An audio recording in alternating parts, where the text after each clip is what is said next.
The champagne glass shattered like a gunshot against the white marble floor of the sapphire room, golden liquid spreading across the pristine surface in a pool that reflected the crystal chandeliers above.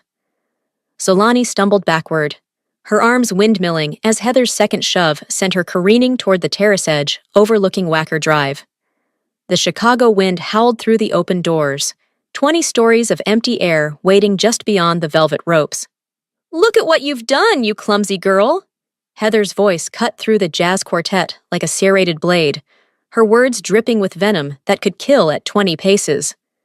Solani caught herself on the marble balustrade, her knuckles white against the cold stone. She didn't cry. She didn't scream. She simply straightened, brushing champagne droplets from her black apron with hands that had steadied themselves in far more dangerous situations than this. "You pushed me, ma'am," Solani said, her voice calm as still water, her dark eyes meeting Heather's without flinching. In the world she shared with Kyung-ho, she had looked down the barrels of guns held by men who killed for sport. A socialite's tantrum was nothing. "I did no such thing!" Heather shrieked, her face flushing red beneath her professionally applied makeup. She took a step forward, her Valentino heels clicking against the marble like a judge's gavel. "You were in my way. Do you know how much this dress costs? Dior, Fall 2025, collection, $47,000. That's more than you make in a year, sweetheart." The tech billionaires gala had been in full swing for 2 hours. See, the Sapphire Room, named for the blue Swarovski crystals embedded in its vaulted ceiling, was Chicago's most exclusive event space, perched atop the Sinclair Tower like a crown jewel. 300 of the city's elite mingled beneath imported French chandeliers, sipping vintage Cristal, while a string quartet played Vivaldi. The Christmas decorations sparkled with a million tiny lights, each one probably worth more than Solani's first car. But Solani hadn't come for the glamour. She'd come because she was a woman who valued perspective, who never wanted to forget what it felt like to work, to serve, to see the world from the ground floor. "The wind in Chicago is biting tonight, Zolani," Kyung-ho had told her that morning, his low melodic rasp washing over her as she buttoned her uniform in their penthouse 3 blocks away. He'd stood behind her, his reflection in the mirror showing concern in his dark eyes. "Stay home, let me spoil you. You don't need to work anymore." But Solani had laughed, turning to kiss his jaw. "If I forget what it's like to work, I'll forget who I am, Kyung-ho. I'm not just your fiancé, I'm still me." He'd cupped her face in his hands, those same hands that had signed death warrants and billion-dollar deals with equal ease. "You could never be anyone but yourself. That's why I love you." Now, standing in the Sapphire Room, with champagne soaking through her apron and Heather's contempt radiating like heat, Zolani wondered if she should have listened to him. Heather belonged to Chicago's Gold Coast aristocracy, the kind of woman whose entire identity was built on the fragile foundation of her father's real estate empire. Bartholomew Henderson's name opened doors from the Magnificent Mile to the North Shore. His daughter had never worked a day in her life, never questioned whether she'd eat that week, never slept anywhere that didn't have heated floors and a doorman. The party was a sea of champagne and ego, designer labels and inherited wealth. Solani had been carrying a tray of vintage Cristal, $800 bottles that guests grabbed without looking, without thanking her, when she'd felt the first shove. Sharp, intentional, designed to humiliate. She'd managed to keep her balance, but the glasses had toppled, 3 of them crashing to the floor in a symphony of destruction that made the nearby conversations stop mid-sentence. And now Heather was closing in for the kill. "People like you," Heather said, her voice dropping to a stage whisper that carried perfectly to the front row of onlookers, "are a stain on a night like this. You don't belong here. You never will. This is our world, and you're just passing through it, serving us, cleaning up after us, hoping for tips." The security guards, 3 off-duty Chicago PD officers hired for the night, stood frozen near the coat check. Their eyes tracked the confrontation, but their feet didn't move. They recognized Heather Henderson. Her father donated to the Police Benevolent Fund. He had the mayor's personal cell phone number. They didn't recognize Zolani. "I think you should leave," Heather continued, reaching out to poke Solani in the shoulder with one manicured finger. Before I have you arrested for assault. Yes, that's right. You assaulted me. All these witnesses saw it. You came at me. All aggressive, threatening. I had to defend myself. Solani looked at the growing crowd. Some faces showed discomfort. Most showed indifference. A few showed that particular brand of cruel entertainment that came from watching someone else's humiliation unfold like performance art. No one was going to help her. No one ever did. Except she wasn't the woman they thought she was. Solani reached into her apron pocket, her fingers closing around the small encrypted burner phone that Kyung-ho had given her on their 6-month anniversary. It was sleek, black, expensive, in a way that didn't advertise itself. The kind of phone that couldn't be traced, couldn't be hacked, couldn't be intercepted. For emergencies, he'd said, sliding it across their breakfast table. If you ever need me, if anyone ever makes you feel unsafe, you send me this symbol. He'd shown her the Korean character on a piece of paper. She, eclipse. And then what happens? She'd asked, laughing, thinking it was sweet but unnecessary. Kyung-ho hadn't laughed. Then I come. And whoever made you feel that way learns that some mistakes don't get second chances. Now, with Heather leaning in close enough that Solani could smell her Chanel No. 5 perfume mixed with champagne and malice, Solani unlocked the phone with her thumbprint. She typed the single character, she sent. The message disappeared into the encrypted void, traveling through servers in 3 countries before landing in Kyung-ho's pocket, 16 blocks away. Heather didn't notice. She was too busy enjoying her moment of power, and too drunk on her own importance to see the shift happening in real time. Get out, Heather said, giving Solani one final shove toward the exit. This time Solani let herself stumble, let herself fall to one knee on the cold marble. Before I have you arrested for assault. The atmosphere in the Sapphire Room changed instantly. It was subtle at first, a drop in temperature that had nothing to do with the Chicago wind. Conversations faltered. The string quartet's violins wavered. Someone near the bar dropped a glass. The heavy oak doors of the Sapphire Room, the ones that required 2 security guards to open, swung inward with enough force to bang against the walls. It wasn't the police. 6 men entered in perfect formation, their movements synchronized with military precision. They wore charcoal gray suits that fit too well to be off the rack, each one tailored to accommodate the weapons that surely rested in shoulder holsters beneath the fabric. Their faces were impassive, professional, the kind of blank expression that came from years of doing things most people couldn't stomach. At the center of the formation was Park Kyung-ho. Solani's breath caught. He wasn't wearing his usual corporate glasses, the ones that made him look like just another venture capitalist prowling for the next unicorn startup. His eyes were cold, predatory, darting across the room with the focused intensity of an apex predator that had just caught the scent of blood. Those eyes landed on Solani, on her damp apron, on the red mark blooming on her shoulder where Heather had shoved her, on the glass shards scattered around her knees, Sienna on the champagne soaking through her uniform. His jaw tightened. The temperature dropped another 10 degrees. Kyung-ho moved through the crowd like a knife through silk, his men forming a protective V formation that made people instinctively step back. No one spoke. No one dared. The tech billionaire, whose party this was, a man worth $8 billion, who regularly appeared on Forbes covers, pressed himself against the wall to let Kyung-ho pass. Heather, oblivious to the predator that had just entered her hunting ground, whirled around with her hand on her hip. She recognized him instantly, the mysterious billionaire everyone wanted to pitch to, the venture capitalist whose fund had returned 4,000% to early investors, the man whose name appeared in business journals, but whose face rarely appeared in photographs. Mr. Park Kyung-ho? Heather cooed, her voice shifting from vicious to syrupy in half a second.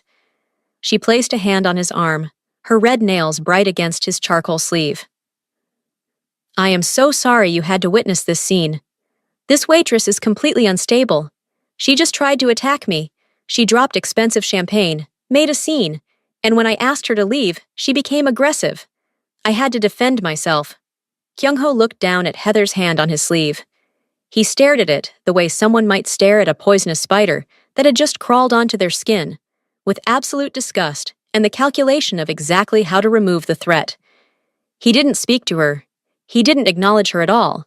He simply walked past her, his shoulder making contact with hers, just hard enough to knock her off balance. His men followed, and as they did, they formed a wall of bodies that physically pushed Heather backward into the buffet table. A mirror image of what she had done to Zolani, except executed with the precision of a military operation. Heather crashed into the table. Shrimp cocktails went flying. A tower of champagne glasses toppled. Caviar splattered across her $47,000 Dior dress in a pattern that looked like abstract art. Kyung-ho reached Zolani. He crouched down, his expensive Italian shoes creaking slightly as he lowered himself to her level. Up close, she could see the rage burning behind his controlled expression, the way his hands trembled slightly before he steadied them. He took off his bespoke overcoat, Brini, custom-made, worth more than most people's cars, and wrapped it around her shoulders. The silk lining was still warm from his body heat. It smelled like his cologne, like safety, like home. "Did she touch you?" Kyung-ho asked. His voice was soft, barely above a whisper, but in the absolute silence of the sapphire room, it echoed like thunder. Every person in that space heard him. Every person understood that something had shifted, that the power dynamic had just inverted so completely that reality itself seemed to bend. Zolani looked up at him, at this man who had found her broken and helped her rebuild, at this man who saw her worth when she couldn't see it herself, at this man who had asked her to stay home tonight because he knew, somehow he always knew, that the world wasn't safe for people with soft hearts and strong spines. "She thought I was just a waitress," Zolani whispered. Kyung-ho's expression didn't change, but something dark flickered behind his eyes. Something that made the 6 men in charcoal suits stand straighter, made them rest their hands casually on their hips where their weapons waited. He stood, pulling Zolani up with him, keeping her wrapped in his coat. He turned slowly, deliberately, until his gaze landed on Heather. She was still sprawling against the buffet table, caviar dripping from her dress, her perfect hair disheveled. But she was smiling, that particular smile that came from a lifetime of having Daddy fix her problems. Behind her, a man in his 60s was pushing through the crowd. Bartholomew Henderson, real estate mogul, Gold Coast royalty, wearing a tuxedo that probably cost more than the average Chicago teacher made in 6 months. "Kyung-ho," Bartholomew called out, his voice booming with false confidence. "My friend, what a surprise to see you here. I didn't know you were attending Marcus's little tech gathering." Kyung-ho didn't respond. He simply stared at Bartholomew with the same cold calculation he'd used on Heather's hand. The message was clear. "I'm not your friend. I've never been your friend. And you're about to learn exactly what that means." Before we dive into how Heather just sealed her fate, drop a comment telling me where you're watching from right now. Are you Team Zolani, or do you think revenge goes too far? And if you haven't subscribed to my Afro-Korean boss stories yet, what are you waiting for? Hit that subscribe button, or tell me in the comments why you're hesitating. I genuinely want to know. Now, let's see how this evening of luxury turned into Heather's worst nightmare. Bartholomew Henderson reached his daughter, pulling her upright with more force than gentleness. His eyes darted between Kyung-ho and Zolani, doing the math, trying to figure out how this had become his problem. "Heather, what did you do?" he hissed under his breath. But the acoustics of the sapphire room were designed for classical music, which meant they carried whispers like megaphones. "I didn't do anything," Heather protested, wiping caviar from her dress with shaking hands. "That waitress attacked me, and when I defended myself, these thugs assaulted me." The word hung in the air like a grenade with the pin pulled. Thugs! Kyung-ho's 6 men didn't move, but the quality of their stillness changed. They went from watchful to predatory in the space between heartbeats. Kyung-ho raised one hand, a simple gesture, fingers splayed, and his men relaxed. Marginally. "Mr. Henderson," Kyung-ho said, his voice still soft, still controlled, but carrying an edge that could cut diamond. Your daughter just put her hands on my fiancé. Twice. Once might be an accident. Twice is a choice. She shoved her. She verbally abused her. She threatened to have her arrested for a crime that exists only in her imagination. Fiancé. The word rippled through the crowd like a shockwave. Heads swiveled toward Zolani, really seeing her for the first time. Not a waitress. Not part of the hired help. The future Mrs. Park Kyung-ho. The woman who would share a life with one of the most powerful and most terrifying men in Chicago's underground. Heather's face went from red to white in 3 seconds. She's with you? Heather's voice came out strangled, disbelieving. Zolani felt Kyung-ho's arm tighten around her waist, anchoring her to him.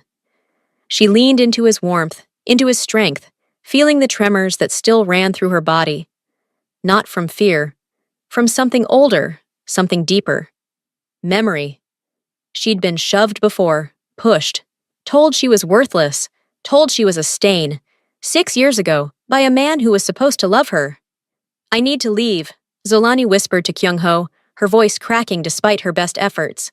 I can't. We're leaving, Kyung-ho said immediately. He didn't ask questions, didn't push. He simply guided her toward the exit, his men forming a protective circle that moved with them like a living shield. Behind them, Bartholomew's voice rose. Kyung-ho, please, let's talk about this. My daughter made a mistake. She didn't know. Let me make this right. Kyung-ho paused at the doorway. He didn't turn around. You have until midnight tomorrow to liquidate your Seattle assets and transfer $3 million to the account number I'm about to send you. That's the protection debt you owe the syndicate. I was going to give you an extension. I was going to be generous. The silence was absolute. But your daughter just put her hands on the woman I love. In my world, Mr. Henderson, that's a debt that cannot be paid in cash alone. Then they were through the doors, into the elevator, descending 20 stories, while Zolani's world spun like a broken carousel. The penthouse was dark when they arrived, only the Chicago skyline providing illumination through floor-to-ceiling windows. Kyung-ho didn't turn on the lights. He simply guided Zolani to the leather couch overlooking the city and sat beside her, close enough to touch but giving her space to breathe. For long minutes, neither spoke. Zolani stared at the lights of Chicago, millions of them, each one representing a life, a story, a struggle she'd never know. Somewhere out there, in one of those buildings, she'd slept in her car 6 years ago. Somewhere out there, she'd lost everything that mattered. Tell me, Kyung-ho said finally. Not a command, an invitation. Zolani's hands were shaking. She pressed them together in her lap, trying to still them, but they wouldn't obey.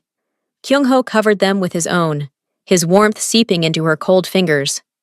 You've never asked, she whispered. In the year we've been together, you've never asked about before. Because you weren't ready to tell me, Kyung-ho said simply. And I would wait a lifetime for you to be ready. But tonight something broke open. I saw it in your eyes when that woman pushed you. You weren't here. You were somewhere else, somewhere that hurt you. Zolani closed her eyes. The memories came flooding back, unstoppable as a dam break. His name was Marcus Chen, she began, her voice hollow.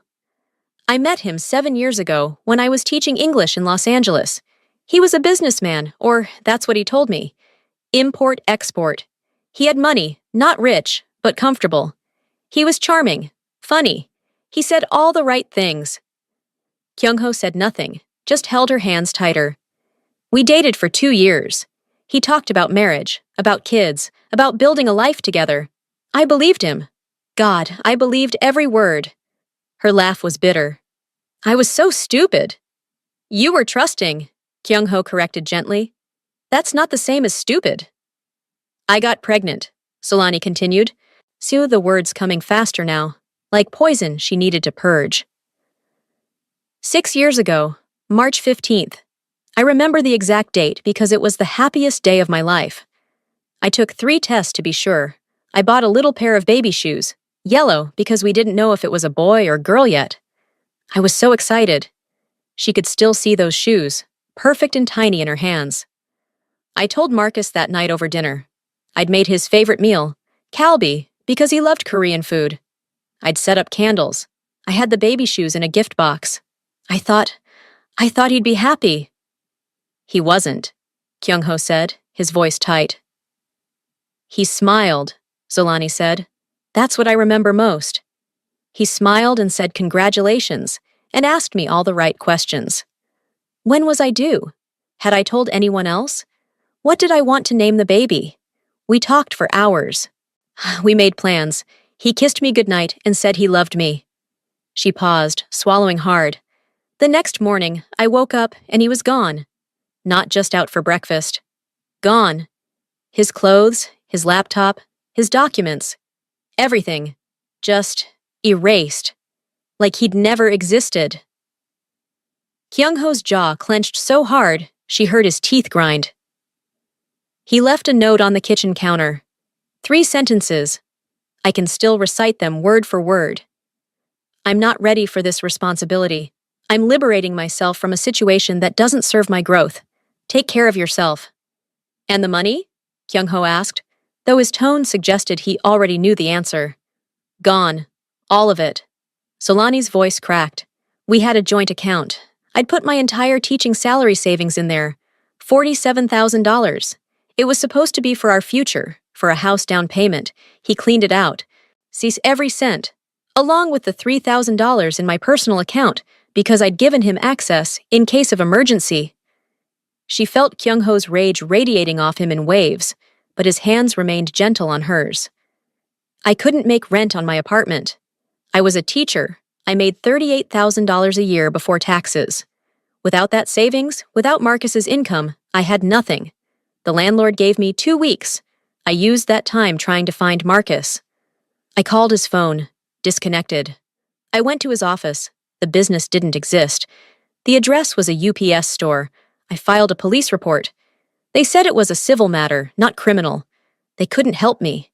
Zolani's voice had gone flat, mechanical, the way it did when recounting trauma too big to feel. I lost the apartment. I'd already paid that month's tuition for the private school where I taught. And they don't refund. So I had about $800 to my name, a car, a 2009 Honda Civic, and a baby growing inside me. I thought I could make it work. I'd sleep in the car until I saved enough for a new apartment. I'd find a cheaper school to teach at. I'd survive. You shouldn't have had to survive, Kyung-ho said, his voice low and dangerous. You should have been protected, cherished, cared for. I lost my teaching job 3 weeks later, Zolani continued, as if he hadn't spoken. I'd been throwing up every morning, morning sickness. I was exhausted all the time. I missed 2 days of work. The school had a strict attendance policy. They let me go. No severance. No recommendations. Just gone. She stared at her hands, at the massive diamond engagement ring Kyung-ho had given her 4 months ago. 3 carats, flawless. Worth more than Marcus had stolen. Worth more than everything she'd lost. I slept in my car for 2 months, October and November. Chicago gets cold in November, Kyung-ho. So cold. I'd park in different places every night. Walmart parking lots, 24-hour gym lots, side streets. I'd use gym bathrooms to wash up. I ate once a day, maybe. Whatever was cheapest. Ramen, gas station hot dogs. Sometimes I'd go to food banks, but I felt so guilty taking food from families when I was just one person. You were 2 people, Kyung-ho said fiercely. You and your baby.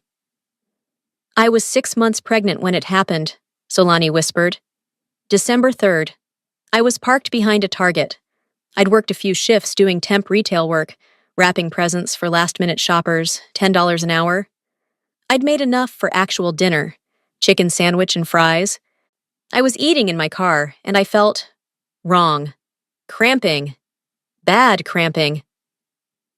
Kyung-ho pulled her closer, wrapping his arms around her as if he could shield her from the memory. I drove myself to the emergency room. I walked in and collapsed in the waiting area. There was blood, so much blood. The nurses, they were kind. They got me into a bed immediately. But it was too late. The stress, the malnutrition, the cold, the sleeping in a car. My body couldn't sustain a pregnancy. I was miscarrying. A sob broke through Zolani's careful control. Just one, but it opened the floodgates. I lost my baby in a county hospital charity ward, she cried. Alone. No family. They're all back in South Africa. I couldn't afford to call them. No friends. I'd lost touch with everyone when I moved. No Marcus. The man who'd put that baby inside me didn't even know I was losing it. I woke up from the emergency procedure, and a social worker was sitting next to my bed, asking me if I had insurance. I didn't. I had nothing. They did the procedure anyway. They had to. I was hemorrhaging. But the bill was $14,000. For losing my baby, I got billed $14,000 for the worst day of my life. Kyung-ho was shaking now, his whole body vibrating with controlled fury.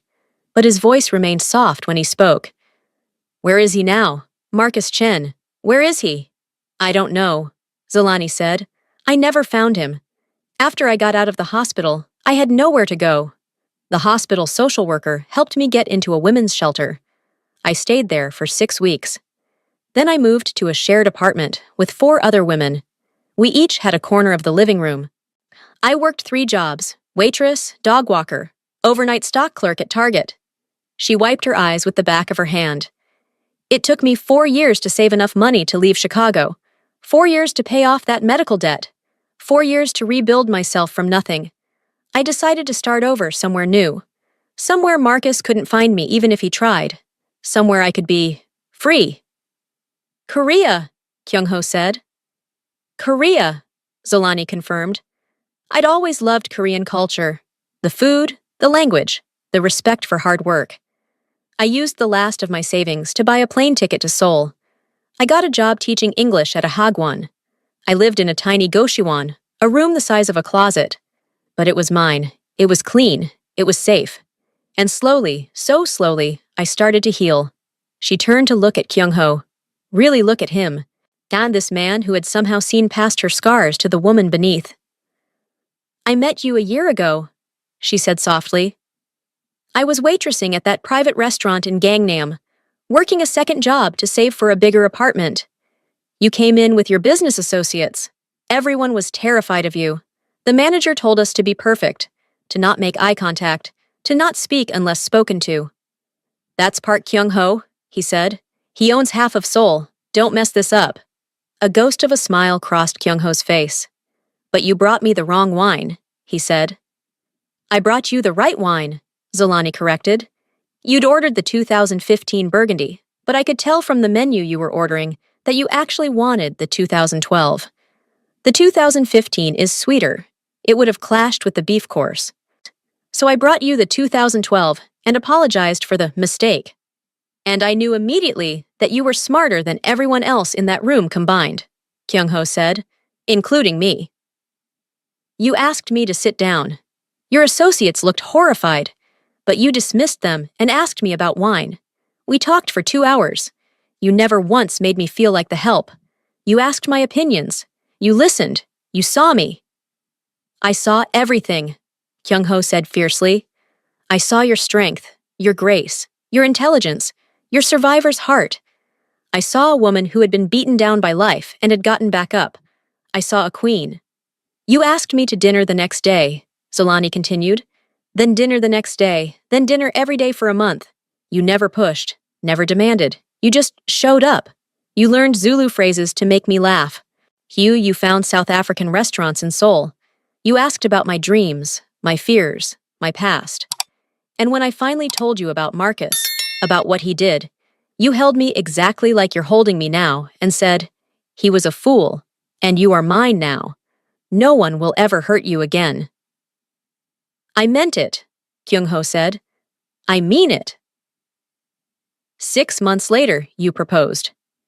In that tiny Goshiwon room I was still living in because I was too proud to let you pay for a bigger place.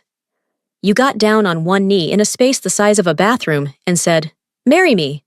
Not because I can give you wealth or safety or comfort, though I will give you all of those things, but because you make me want to be a better man. You make me believe in something other than power and fear. You make me feel human. Zolani touched the ring on her finger. the one that caught every light in Chicago and threw it back, multiplied. I said yes because you never tried to save me.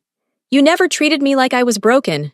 You just loved me, exactly as I was. They sat in silence for a moment, the weight of her story settling between them like a living thing.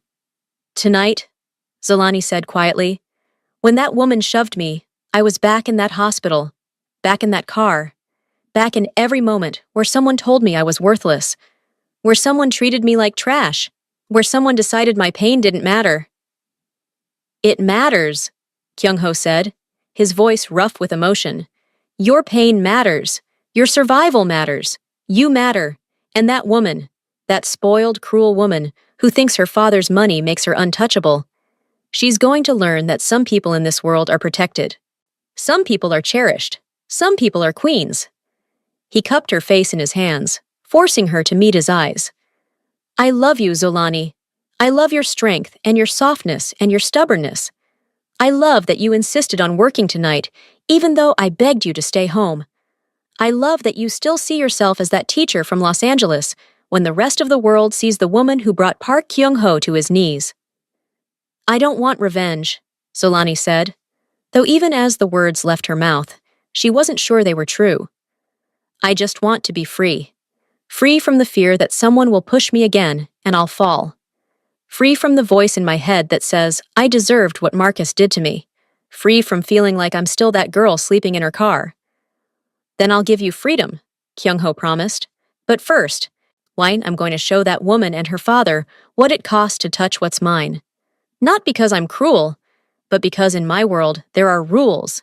And the first rule is this: you don't hurt the innocent. You don't prey on the weak. And you sure as hell don't put your hands on Park Kyung-ho's queen. He kissed her forehead, her cheeks, her lips. Gentle kisses that tasted like promises, and fury held in check. Rest now, he murmured. Tomorrow we handle this. Tonight, you're safe. You're home. You're mine. Zolani closed her eyes and let herself believe him. For the first time in 6 years, she felt truly safe. But in the back of her mind, she could still see Heather's face, twisted with contempt. Could still hear those words, people like you are a stain, and she wondered if safety was enough, or if what she really wanted was justice. If Zolani's story is hitting you right in the feels, hit that like button right now and subscribe to my Afro-Korean boss stories. Drop a comment predicting what Kyung-ho is about to do to Heather. Will he go too far or not far enough? If you're not subscribing, I need to know why. Tell me in the comments what's holding you back, because your support keeps these stories coming. Now let's see how a Korean syndicate boss handles a Gold Coast Karen. The sun rose over Chicago like a judge taking the bench, cold and impartial. In the penthouse 3 blocks from the Sapphire Room, Zolani woke to the smell of coffee and the sound of Kyung-ho's voice speaking rapid Korean in the next room. She lay still for a moment, wrapped in Egyptian cotton sheets that cost more than her first month's rent in Los Angeles, staring at the ceiling. Her body ached, not from Heather's shoves, but from the weight of memory. She'd cried herself to sleep in Kyung-ho's arms, something she hadn't done since those first weeks in the women's shelter. But this morning, something felt different. She felt lighter. Telling the story, finally speaking the words she'd kept locked inside for 6 years, had released something. The shame, maybe, or the fear that if she said it out loud, it would become real all over again. It was already real. It had always been real. But now Kyung-ho knew, and he hadn't looked at her with pity. He'd looked at her with rage on her behalf, with the kind of protective fury that said someone finally cared enough to be angry that she'd been hurt. She got out of bed and padded barefoot to the door, wearing one of Kyung-ho's shirts that fell to her knees. Through the crack, she could see him standing by the windows, phone pressed to his ear, speaking in that cold, clipped tone he used for business. Every permit for the Seattle development, rejected.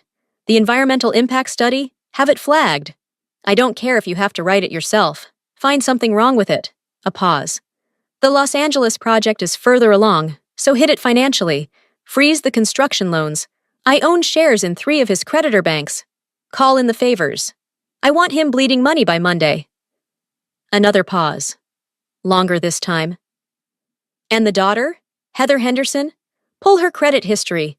Find out where she works, who she dates, what charities she's on the board of. I want a complete profile by noon. His voice dropped lower, more dangerous. Most importantly, find out if she has a pattern. Other staff members she's assaulted. Other people she's humiliated. If she's done this before, I want names and statements. Solani pushed the door open. Kyung-ho turned immediately, his expression softening the moment he saw her. I'll call you back, he said into the phone, then hung up without waiting for a response. You're going after them, Solani said. Not a question. I'm going to dismantle them, Kyung-ho corrected. Systematically, publicly, permanently. Kyung-ho, no. He crossed to her in 3 strides, pulling her into his arms. You don't get to talk me out of this. That woman put her hands on you. She humiliated you in front of hundreds of people. She threatened to have you arrested for defending yourself. And her father, that pompous fool, owes my organization $3 million and thinks his connections will save him. I just want to move on, Solani said. But even she could hear the lack of conviction in her voice. You can move on, Kyung-ho said gently. That's your right. You can heal and grow and never think about them again. But I can't. Because in my world, there are rules. And when someone breaks those rules, when they hurt someone I love, there are consequences. He tilted her chin up, forcing her to meet his eyes. You asked me once why people fear me, why business owners pay protection money, why politicians return my calls, why the police look the other way. His thumb traced her cheekbone. It's because I keep my word, always. When I promise safety, I deliver it. When I promise consequences, I deliver those too. If I let this slide, if I let some spoiled socialite assault my fiancé without repercussions, then everyone in this city learns that I'm weak, that love makes me soft, that they can hurt you and walk away. I don't want you to become something you're not because of me, Zolani whispered. Kyung-ho laughed, but there was no humor in it. My love, I was this person long before I met you. I've ordered worse things done for lesser offenses. The only difference is that this time, it's personal. This time, I care. Before Zolani could respond, Kyung-ho's phone buzzed. He glanced at it, and a cold smile crossed his face. They're here. The restaurant was called Mingles, a 3-Michelin star establishment in the heart of the Loop that Kyung-ho owned through a shell corporation. And it wasn't open for lunch, hadn't been for 3 months due to renovations, but today it was hosting a very private meeting. Bartholomew Henderson arrived at exactly noon, flanked by his lawyer and his daughter. Heather looked different in daylight, smaller somehow, her expensive clothes unable to hide the fear in her eyes. She'd seen the news this morning. Her father's Seattle project had been shut down by the EPA. His Los Angeles construction loans had been mysteriously frozen. 3 Chicago City Council members had publicly condemned his business practices, citing unnamed sources about shady dealings. In 12 hours, Bartholomew had watched his empire start to crumble, and he knew exactly who was holding the sledgehammer. Kyung-ho sat at a table in the center of the empty restaurant, Solani beside him. He'd insisted she come, though she'd tried to refuse. You don't have to face them, he'd said, but I think you might want to. He'd been right. Seeing them walk through those doors, seeing Bartholomew's desperation and Heather's terror, Zolani felt something shift inside her chest. Power, control. The tables turning so completely that the spin made her dizzy. Mr. Henderson, Kyung-ho said, not standing, not offering his hand. Heather, please sit. It wasn't an invitation. It was a command. They sat. Bartholomew's lawyer, a man in his 50s with silver hair and a Rolex, started to speak, but Kyung-ho raised one finger and the man fell silent.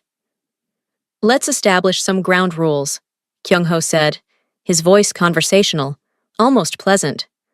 First, only principals speak at this table. Your lawyer is here to witness and advise, not to negotiate. Second, everything said here stays here. No recordings, no notes, no repeating our conversation to the press or police. Third, you will listen until I'm finished speaking, and then you may respond. Understood? Bartholomew nodded stiffly. Heather looked like she might vomit. Good. Kyung-ho leaned back in his chair, one arm draped casually over the back of Solani's seat. Now, let's discuss what happened last night. Heather, you physically assaulted my fiancée. Twice. You verbally abused her. You threatened her with false arrest. You did all of this in front of 300 witnesses because you believed, quite correctly until last night, that you were untouchable, that your father's money and connections would protect you from any consequences. I didn't know, Heather started, but Kyung-ho cut her off with a look. I'm not finished. His voice dropped 10 degrees. After you assaulted Zolani, my team did some research. Very thorough research. Would you like to know what we found? Heather shrank in her chair. Her father's face had gone gray. We found 4 other incidents, Kyung-ho continued. 4 other service workers you've assaulted over the past 3 years. A valet in 2023 who you slapped because he brought your car around too slowly. A waitress in 2024 who you shoved into a wall because she forgot your extra lemon.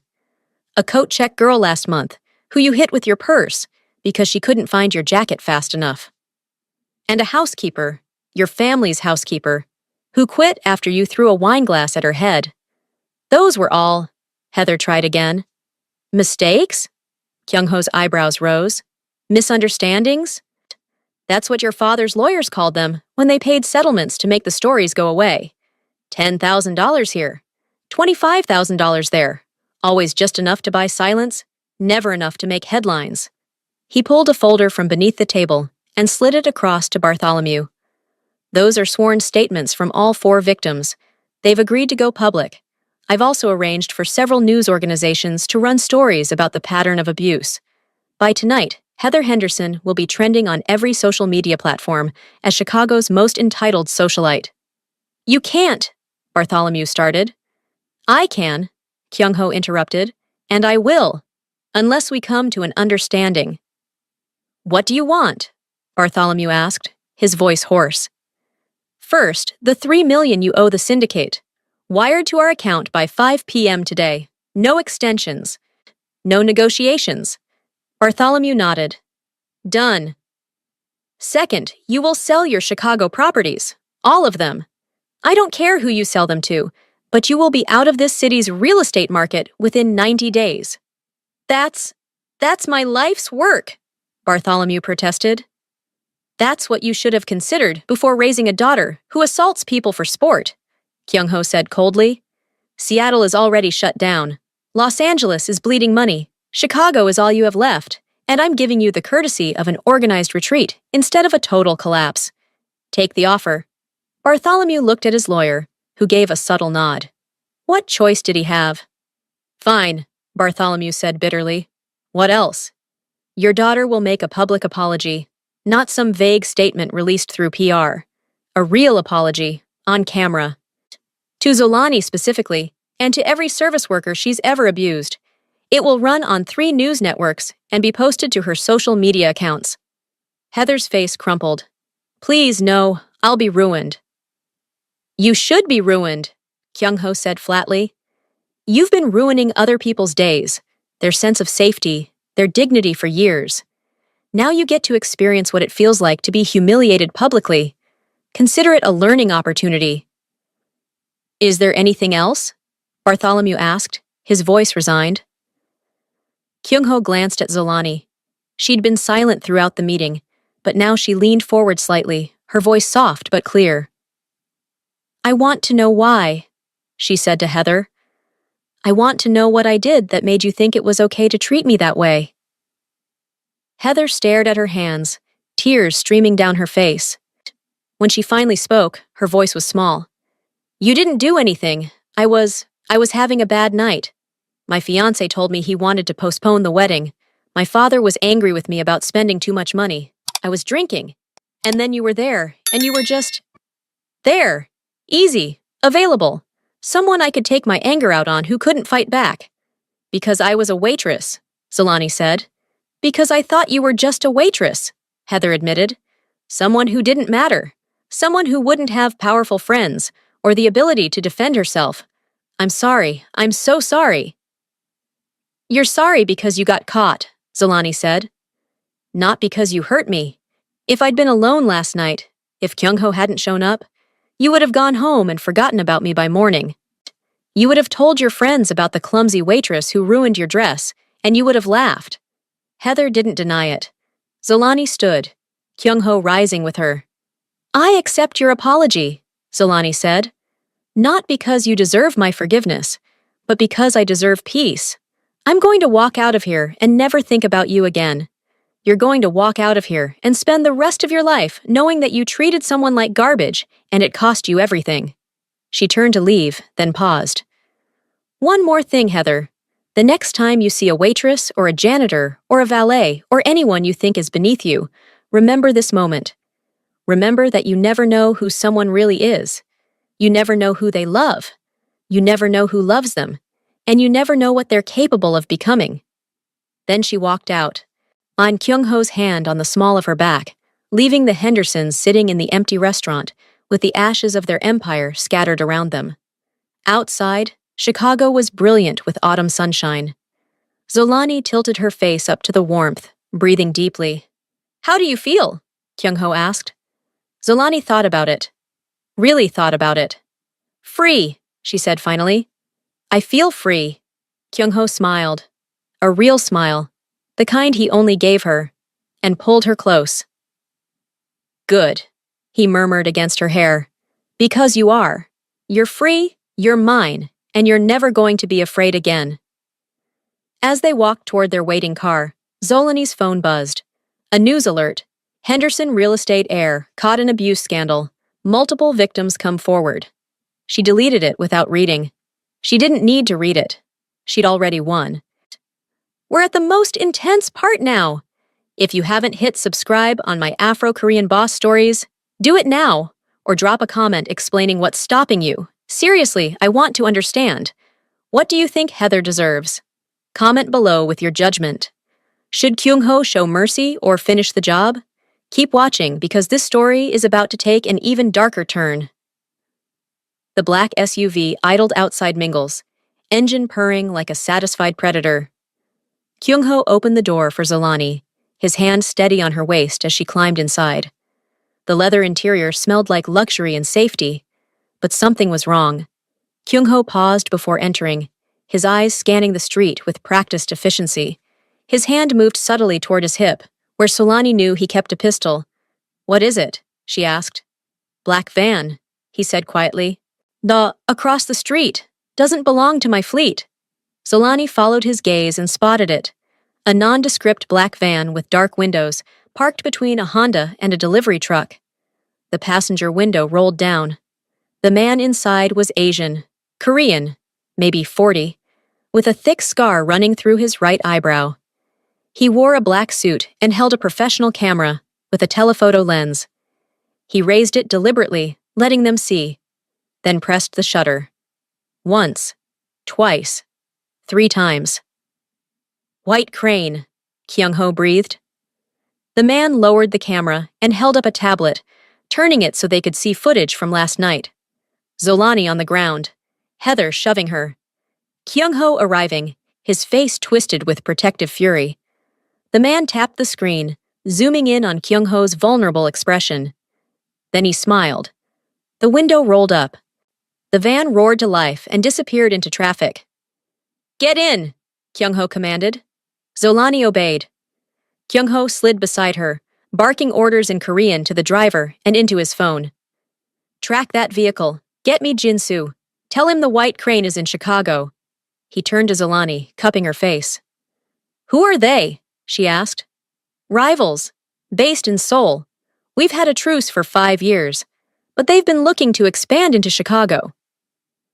And they just found their excuse, Zolani said. They found what they think is a weakness, Kyung-ho corrected, scrolling through his phone. The man with the scar is Choi Min-jun, White Crane's head of intelligence. If he's here personally, they're serious. What will they do with those photos? Show the other families that I've gone soft. That love makes me weak. His jaw tightened. Does it? Zolani asked quietly. Kyung-ho looked at her. Yes. You make me weak because I would burn this city before letting anyone hurt you. But you also make me stronger. Because now I have something worth protecting. He kissed her forehead. What are we going to do? Detroit, he said. Neutral ground. If they want a meeting, that's where it'll happen. A meeting about what? About territory. About whether they push into Chicago or we push back. He paused. About whether they use you as leverage or whether I make it clear that anyone who touches you dies screaming. His phone buzzed. His expression hardened. Min Jun sent the photos to the 5 major families on the West Coast. By tonight, everyone will know Park Kyung-ho's fiancé was assaulted at a public event. And the White Crane? They'll test me. See if love made me sloppy. Make me choose between you and my empire. What will you choose? Solani asked. You, Kyung-ho said without hesitation.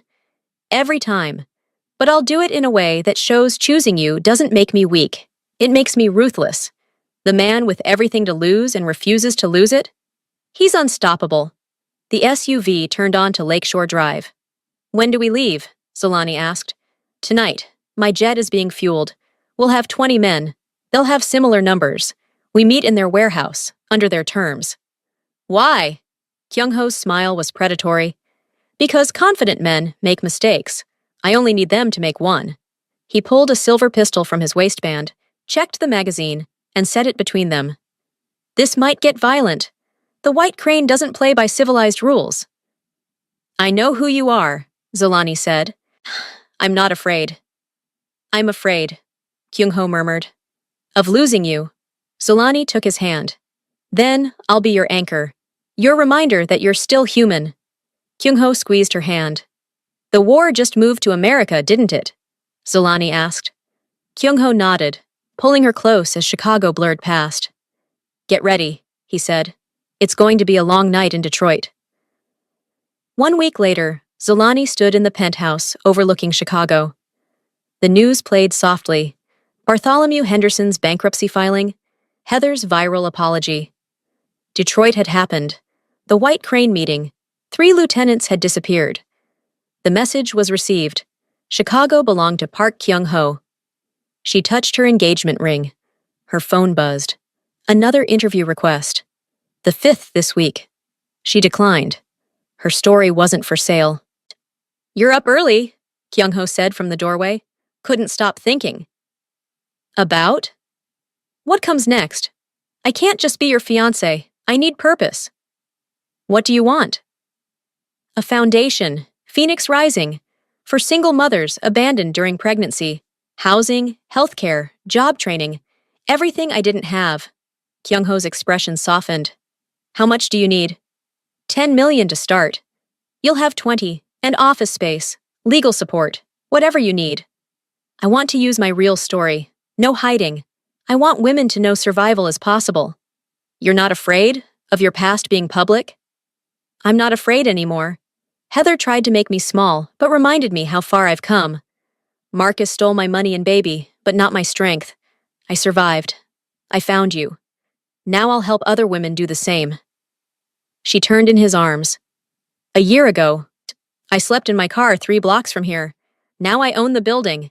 You never tried to save me. You just loved me while I saved myself. Kyung-ho kissed her.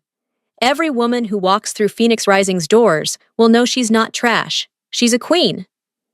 Exactly. Her phone buzzed. A message from Heather. I'm sorry, I mean it. I've started therapy.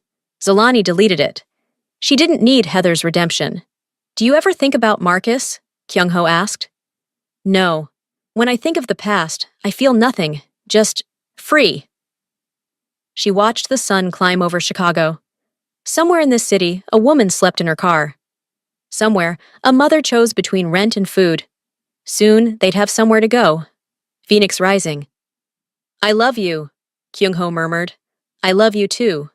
Now let's go change the world. If you made it to the end of Zolani and Kyung-ho's story, thank you so much for watching. Now here's where I need you to be honest with me. Hit that like button. And if you still haven't subscribed to my Afro-Korean boss stories, drop a comment right now telling me why. What's holding you back? Is it the algorithm? Did you forget? I genuinely want to know. And for those who are subscribed, comment below. What should our next story be? Do you want more Korean mafia boss protection stories? More revenge tales? More unlikely love stories? I'm taking requests. Oh, and here's a teaser. Next week's story involves a Nigerian doctor who gets humiliated at a luxury hospital, only for her chaebol husband to buy the entire hospital chain the next day. You do not want to miss that level of petty revenge.